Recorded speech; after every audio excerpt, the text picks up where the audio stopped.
Hello, I wanted to show you a new feature on the Chromebooks.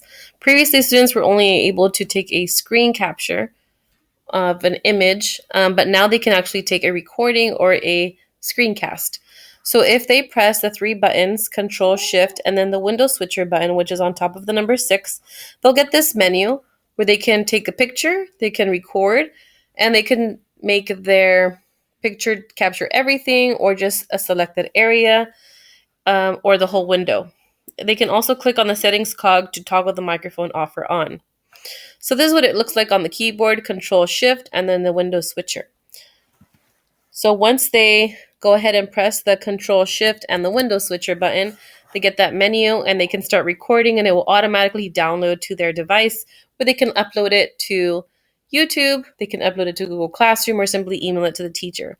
This is great for presentations, for students troubleshooting and having issues so they can show their teacher what they're doing, or we can even send it to the IT so that we can share what's happening on the screen. Anyway, hopefully this is helpful. Take care.